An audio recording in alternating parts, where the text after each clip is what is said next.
Hey everyone, good morning. I'm Shreya Nagori, Director here at Amber, and thank you so much for joining us today. Really excited to have you with us today on this webinar, and we'll be talking about what's happening in the UK student housing market, what the data is telling us, how students are booking, and a bit about what their experiences look like. A big welcome to all our partners, first of all, our operational partners, our property partners, our investment partners, institution partners. We really appreciate you guys being here today. We have gotten really interesting stuff to share today on student trends, behaviors, and feedbacks we have been collecting with them recently. Now, as you all probably know, it's been a strange and a weird year so far with its own challenges. We have been rolling with it, trying to make sense of what's changing and how we can keep doing better, both for our partners and the students that we serve. Before we dive into the main content, I just wanted to give you guys a quick snapshot of what we have been doing at Amber as well. Our consultancy and analytics work specifically through Amber Connect has been getting some great traction nowadays. Huge thanks to those who have been using this tool and giving us continuous feedbacks. We have had some solid feedback coming from folks across the board, right from revenue teams to leasing and marketing guys to the CFOs, CEOs, and it's been awesome to see how this data is actually helping drive decisions. We have been also growing our reach a bit lately. We have now been working across more destination markets and have added a bunch of source countries too. At this point, I can say we are covering about students from roughly 160 countries. So 160 plus nationalities is something that we are tracking right now, which gives us a pretty good overview of the global movement and what that means for UK specifically. Uh, specifically, with all these changes and the political and the economical changes that have been happening recently. And of course, there's been a lot of buzz lately with the changes about the graduate route that was mentioned in the white paper recently. Just to start one stat from a recent JLL report, UK universities lose around 1.4 billion pounds when they are teaching domestic kids every year, but make nearly 3 billion from international ones. So any shift in student immigration policy isn't just about visas. It has real financial weight behind it as well. Also, for the students, it's not just education, but attending a university in a way is a way to actually start a new life in a new country for many of them. So now, without delaying it further, I'll probably get into the real webinar now. So today you will be hearing from David, who's our VP, Desha, our Senior Accounts Manager, and Sandeep, Associate Director of Supply Operations. They have some great insights lined up for you. Again, thanks everyone for joining us today. David, over to you now. Thanks, Ray. Yeah, hi, I'm David Seymour. I'm VP here at Amber, and before we get into the meat of the webinar that we're excited to deliver, I just wanted to just add a little bit of framing for you. And obviously, we are a truly global housing solutions company, and we have an obligation. We feel that we have an obligation to our partners in all of our destination countries and also our source countries as well. And those partnerships are with owner operators, housing management companies, higher education institutions and feeders in destination countries as well as source countries, and also investors associated to all of the above, and also in relation to our huge network of source country education agents, where we're sort of mapping out and looking at the landscape on a regular basis. And some of these obligations are to give support and data-backed insights to understand and to help those clients make good decisions. And there's either recommendations or considerations that we'll put out there on a regular basis. And this is where these webinars are becoming a regular source of good insight, and we want to make them as valuable as possible.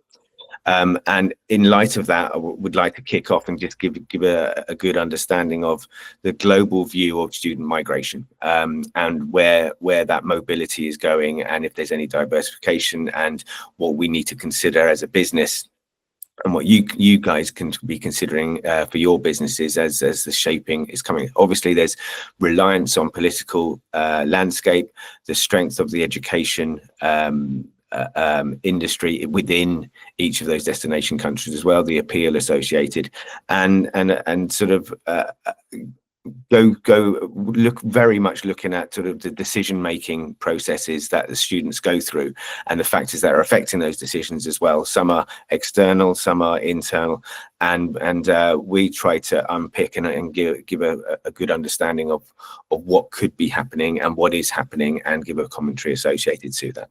So if you bear with me, I'm going to try to go in and go into the actual deck, and then I will hopefully appear on the screen with the deck beside me, and then we can get into that. So if you bear with me.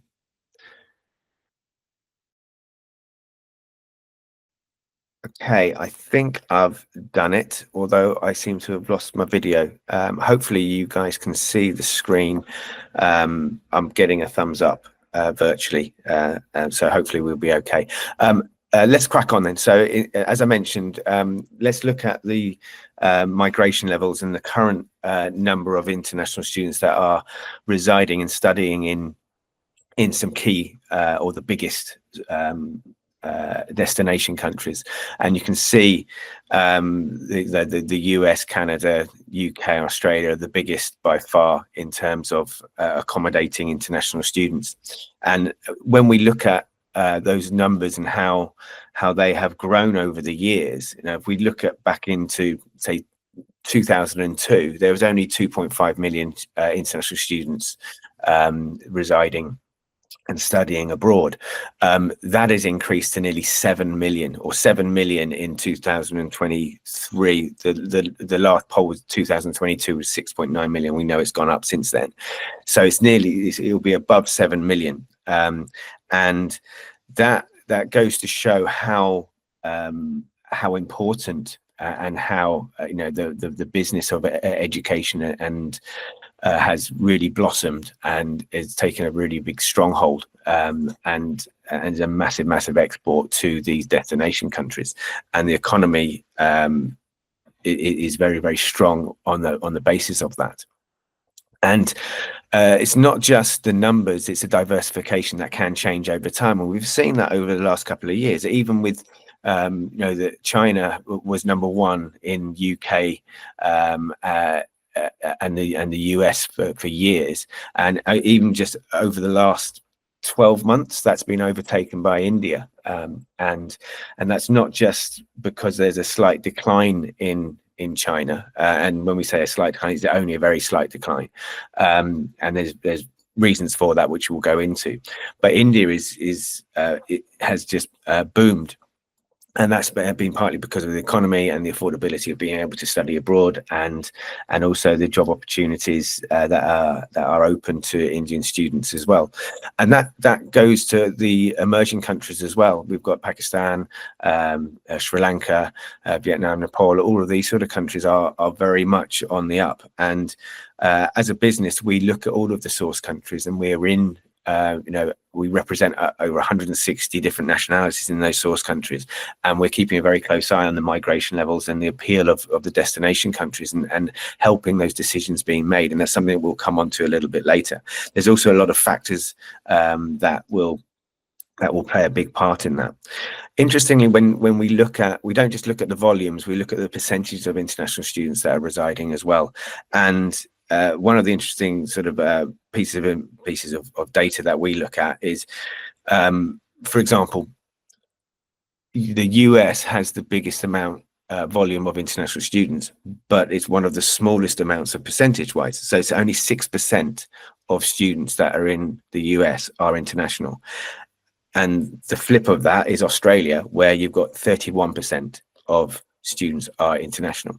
UK sits very well balanced here with about 25% international students, and has a good opportunity to capture the cohort of students that are looking for a shift from the other traditional well-known markets. So that makes you think, or the requirement for housing is very important to understand where where those students will live, understanding the needs, wants, fears and desires of those students and the well-being of those students, because they're coming from abroad into a totally new realm, and have lots of stresses and strains placed upon them. And so these are some of the factors that need to be catered for and understood by not only the institutions but also the accommodation providers and management companies, and we play a part in helping educate that and those key areas for those students. So when we look at the migration, we're seeing the trends continue and some emerging countries. And if we just dig into the visa grants for 2024, this again gives a good outlook for last year, but we will just go through this before looking at some data which is more forward looking. We can see the overall international students coming into the UK has declined after the wonderful 2023 year that the entire industry enjoyed. I believe the entire ecosystem became too aggressive. Seeing this momentum and the increased costs on all fronts changed the perspective on the overall ROI an international student sees by coming into the UK for studies. India took one of the biggest impact due to the weakening of the Indian rupee, plus the added expense with the inflated costs. That made studying into the UK more expensive, prompting students to explore more affordable options. We have seen some movement towards Australia, Germany, and France from India. For China, the strengthening of education institutes within China, Hong Kong has led to pivot these options. But with the new caps that are in talks for Australia as a destination, there will be a good shift that we will see in the upcoming year for Chinese students. And for Nigeria, it was no surprise that the policy changes on dependence will have a severe impact, as many Nigerian students relied on this option. Plus, the currency devaluation and the economic difficulties have further strained families' ability to support overseas education. Now, this is something that is more relevant for the current time and is a more live data that we can monitor, since the visa application data usually comes at a lag. Though we have already verified the high correlation search trends have with the overall visa application levels and the international student migration levels coming into the UK. Just to give more clarity on what we are seeing here, we are tracking the search trends for a bunch of keywords that relate to students' housing needs, them looking for university information and visa application process, and have established trends based on these volumes. We are seeing a dip in these search trends for most part of 2025 compared to last year, indicating a slower Q2 as well. Plus the added scaremongering due to the recent release of the white paper outlining potential changes that might happen to the graduate route. Though it is still not implemented and timelines might vary, we all know what effect the last news about UK imposing restrictions on international students had on the entire industry, plus the issues universities will face if their income from international kids reduce. At Amber, we are making the best out of the current situation by ensuring that we are indexing correctly in each source market via our online and offline channels, established to ensure that we are able to maximize coverage from every source markets for our property partners. Now I'll hand it over to Disha, who many of you might already know as your primary POC at Amber, to take you through some of the internal trends that we have been seeing on Amber and how the overall demand funnel is looking like for student housing into the UK. Thanks, Shrey and David.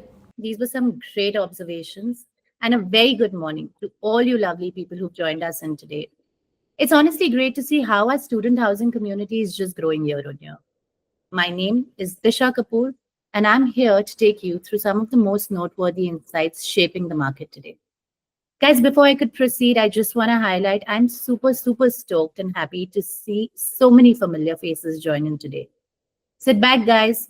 Enjoy your coffee and relax while I share some key game-changing insights with you.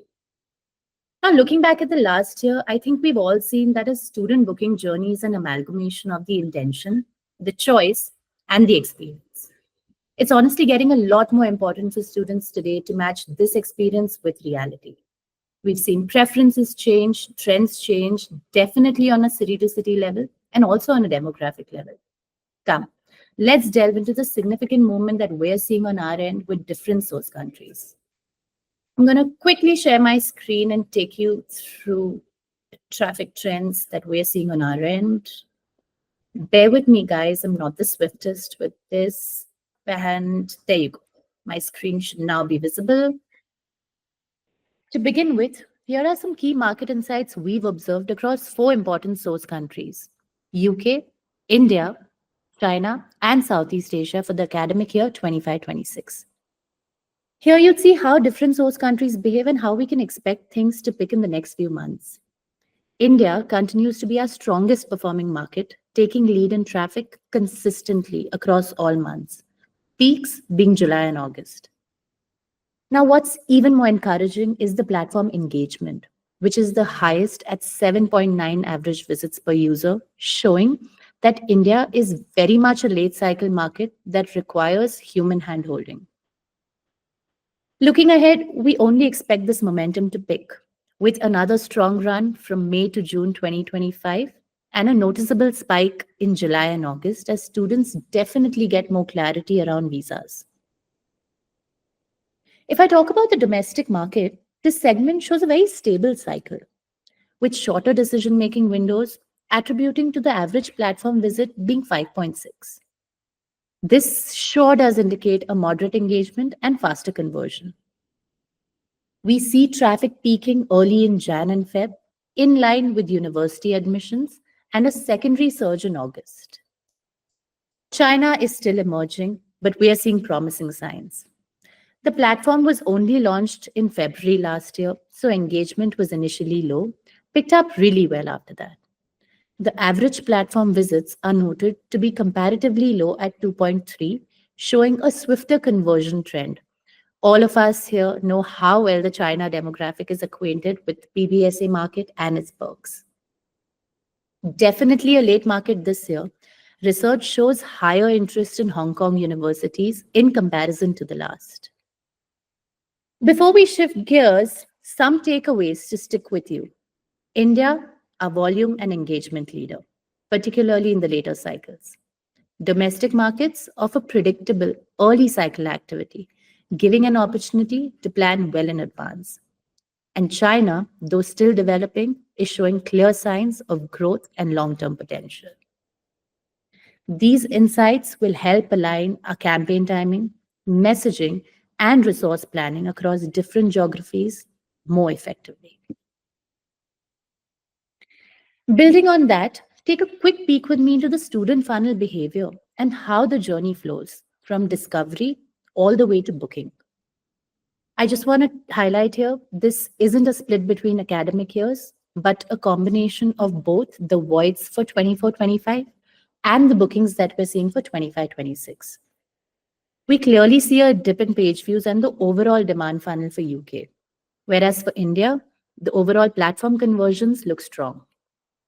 Two major student groups here, UK domestic students and Indian students, and we've compared them on the basis of page views, inquiries, and bookings.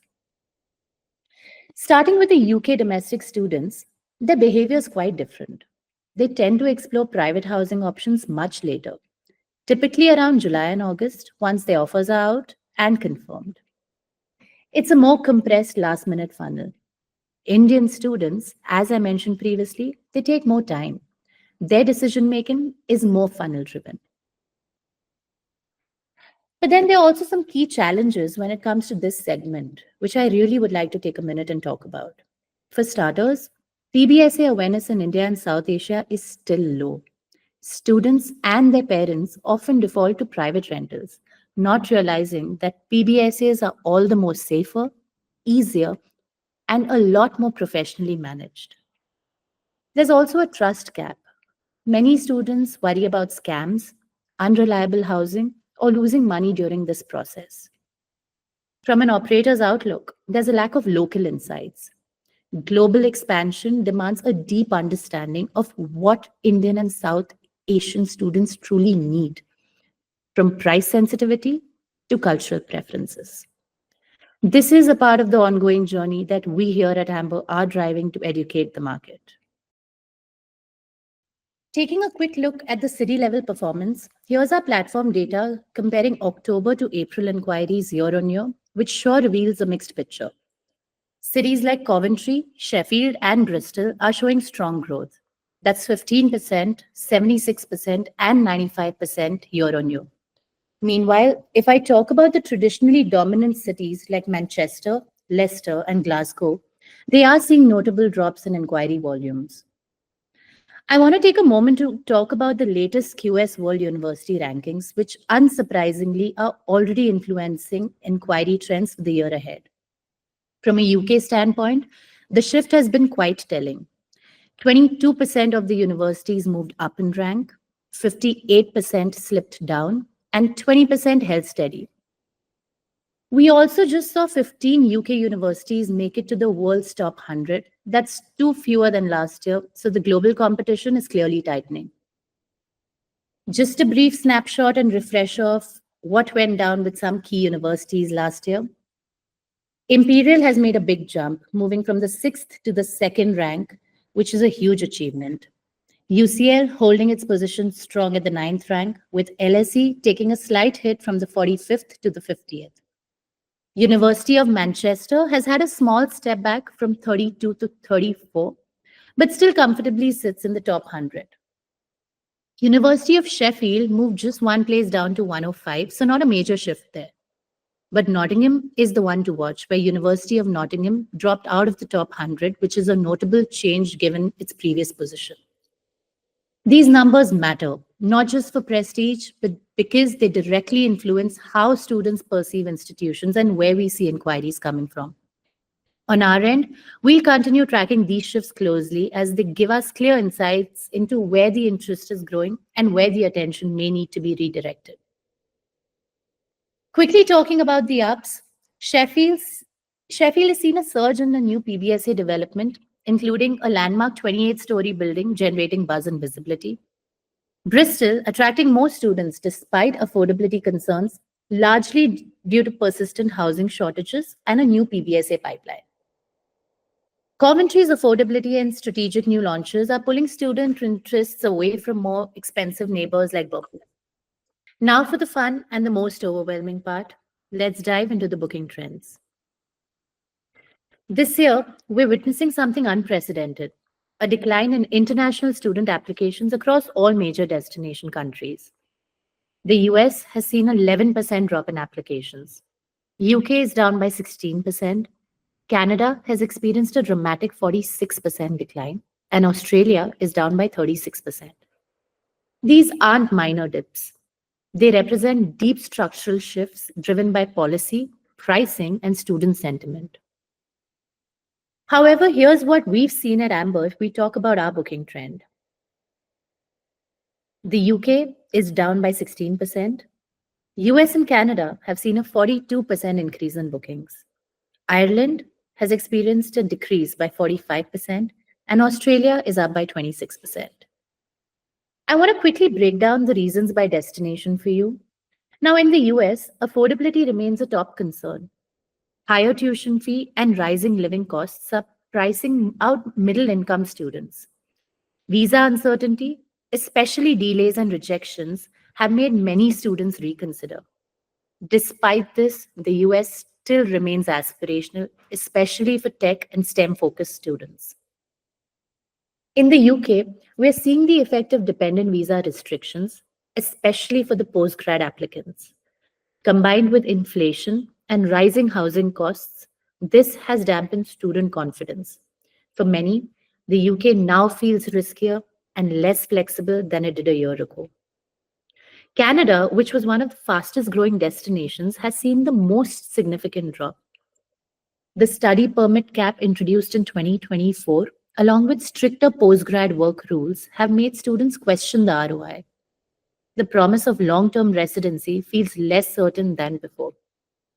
And in Australia, while demand remains regionally strong, tougher visa screening through the genuine temporary entrant rule and discouragement of long-term migration have signaled a shift away from openness.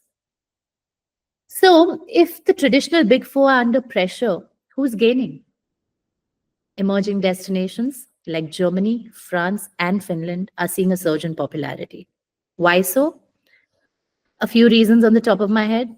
Definitely lower tuition fee, simpler, more accessible work permits, and most importantly, clearer pathways to permanent residency.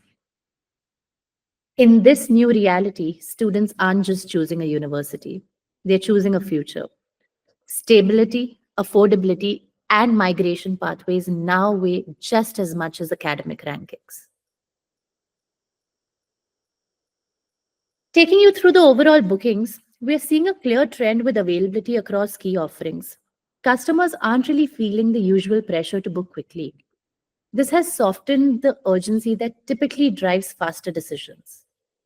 That said, the August peak period still accounts for the highest number of bookings, showing that early engagement is crucial.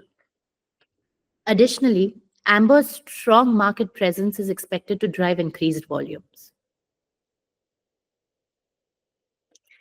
Examining the booking data across our core cities, we're seeing clear signals that require a targeted approach. A similar comparison is taken for the last 3 academic years here for all cities.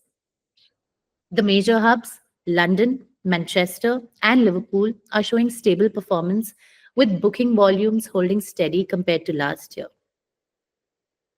These key cities continue to drive consistent demand. In contrast, cities known for slower booking patterns, such as Coventry, Birmingham, and Nottingham, are experiencing a noticeable slowdown in booking activity. This suggests the need to focus efforts on these markets to accelerate momentum and improve overall performance.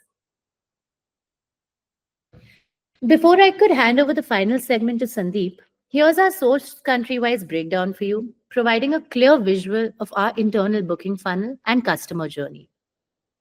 We've already gone over this a few times, where the curiosity around the next few months is high, with an expected surge. It's going to be very interesting to see how the Indian market takes turn in the next few months. We surely anticipate a major spike this year, hoping this year is the best one yet. China has seen the highest bookings this year. As you all know, it's been a great journey that we've embarked upon with our China operation expansion. In fact, you all have been a part of this success with us and helped support our teams. A valuable 4.5x surge seen year on year, expected to be steady here on. For Southeast Asia, we've seen a decline in bookings compared to last year with about a 14% drop. However, this market is showing strong potential, and we're anticipating a significant increase in activity in the coming months. Guys, I'm hoping these insights hit the mark. Now, we have a quick poll popping up on your screen. Do take a few seconds to answer this. We're eager to hear what you think.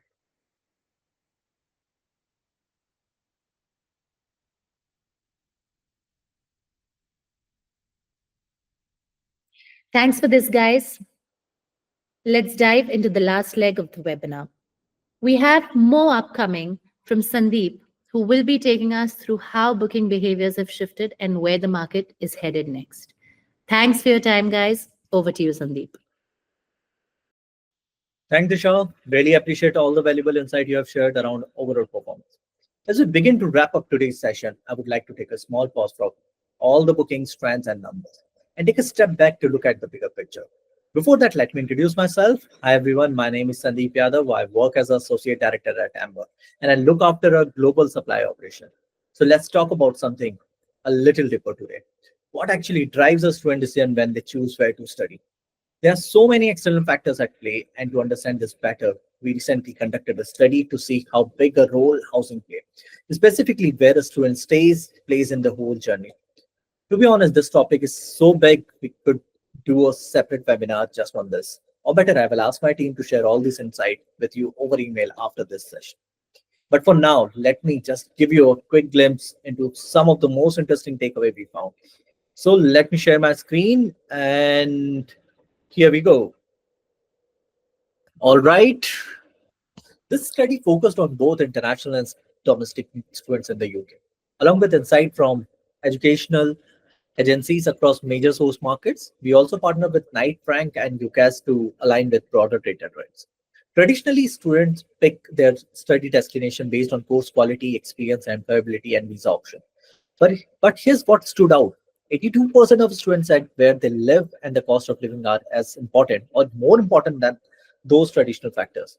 We are now seeing students come to us much earlier in their journey, asking how much does it cost to live here. The shift has extended our sales cycle, as housing is now central to the decision-making process. To support this, we are deepening our work with our 5,000 education agency partners. Students are applying to multiple countries, the Big Four, UK, Australia, Canada, and US, often weighing affordability and housing options. Take London as an example. High living cost and tight PBSA supply are pushing students towards cities like Sheffield or even different countries. We also look at well-being and safeguarding. Every UK school institution survey listed it as a top priority, but only 10% knew where their students live. That's a gap, especially since 90% of the students say housing impacts their overall experience. We are now helping institutions understand student accommodation choices better, ensuring students find safe, suitable, and affordable options. Ultimately, it's about helping students make smarter, safer decisions, choosing the right place to study and live. In this section, we are covering factors affecting the international student migration. Obviously, we have touched on some of those in the previous slides. Talk about choices of destination countries. We have highlighted earlier some Chinese students are keeping an eye on what the new government in the US will do. Nothing major has changed yet, but there's a lot of uncertainty and things could shift quickly. Canada is still a very popular study destination, but getting a visa has become harder with success rates dropping to all around 50% because of the new caps. This is pushing some students to consider other countries like the UK, US, and Australia instead. Now, speaking the UK, it's seen and relatively stable at the moment, but not without its own shakeups. Just this month, the white paper anticipated some big changes. For instance, as you all know, the graduate route might reduce from 24 months to 18 months, which might influence the students weighing long-term work options. On top of that, the English language requirement may raise from B1 to B2, making the entry bar at a bit higher. And for those thinking about staying long-term, the settlement period may double from 5 to 10 years. So while the UK may benefit from issues elsewhere, it's also tightening its own rules. And then there's the issue of cost, obviously. A proposed 6% extra charge on international student tuition fee could make studying in the UK more expensive, especially for families who are already careful about their budgets. Australia is a big topic on its own. We covered most of the factors related to Australia in our last Australian Market Insight webinar. Recording is also available on YouTube channel. With Australia and Canada placing caps on international students, some students might start looking at Europe or even newer destinations like Southeast Asia, which are getting more popular and climbing their rankings. There's also an important trend in China, with fewer 18 years olds and possible drop in global migration, we might see changes in how students choose to study abroad. Another factor that doesn't get talked about enough is currency changes. In, co- in countries like Nigeria, the weakening of local currencies making international education more expensive. This could quietly influence where students decide to go next. There's lots of going on this space, right? And we are closely tracking all of it. Honestly, we should do a full session just on this trends. For now, I know we are almost out of time, so I'll pause here for now. In closing, 2025 is not a downturn, it's a reshuffling. Students haven't disappeared yet. They are just choosing differently. Before we wrap up, I would like to give you a quick look at where we are heading as a company and what the future look like for Amber. We are really proud of how far we have come since starting in 2016. We have grown quickly. We now work with over 5,000 offline education agencies, offer more than 2 million beds, and have a presence in 160 source countries. Our reach keep growing, especially in new markets like Spain, Germany, France, US, Singapore, Thailand, and China. Even though we started in India, Amber is now truly a global company. In fact, only 38% of the students we place in the UK are from India. We now support students from all major and many emerging countries. A big reason for this growth is technology. It's not about the booking platform for the student, but also the tools we offer to our partners, like a Connect platform, which helps our partner decision making more smooth with real time insight. We are also rolling out new products like white label platform for universities and partner network. These tools have already delivered great results in some of our established market. If you like a walkthrough of how they can support your business, we would be happy to set that up. And lastly, we are really excited to share that our entry into China is off to a great start. especially with the students looking to study in the UK and Australia. The response so far has been really encouraging. So that's all from my side. Thank you everyone for your time. Ray, over to you now. Thanks, Sandeep. Today, we all also wanted to showcase you the Amber Occupancy Index, but since we are running short on time, we will not be able to keep you the full product demo this time. But just to give everyone some context, the Amber Occupancy Index is a way to showcase the average pre-lease levels for every city that we are tracking, which is built via aggregating several data points that we're gaining from our partners and several open source data points. This can be used to evaluate individual property performances with reference to the city averages to drive better decision making in general, especially with a slow leasing cycle this time. Keeping a close eye to the price, keeping a close eye to price the product correctly is extremely critical. We at Amber are open to do consultancy work and due diligences on individual portfolios, combining all the things like search trends, Amber Occupancy Index, price benchmarking, source country indexing, demand funnel performances, and relating all these things to the most recent student trends to help properties perform better. Please feel free to reach out to us for any such requirements. Um, Lastly, before I end today's webinar, I would like to inform everyone about a new thing that we are doing this season. We'll be launching the Amber Student Housing Festival in the second half of June. This is the time, when traffic peaks and we still have a lot of kids who are looking but not booking. The goal is simple to help our property partners lock in more bookings early so that they are not stuck trying to fill rooms at the last minute in this fast changing market. Your respective account managers will be reaching out to you with more details on the Amber Student Housing Festival. Thanks again, everyone, for joining. And please fill out the poll that will come up on your screens now. Thank you, everyone. Bye bye.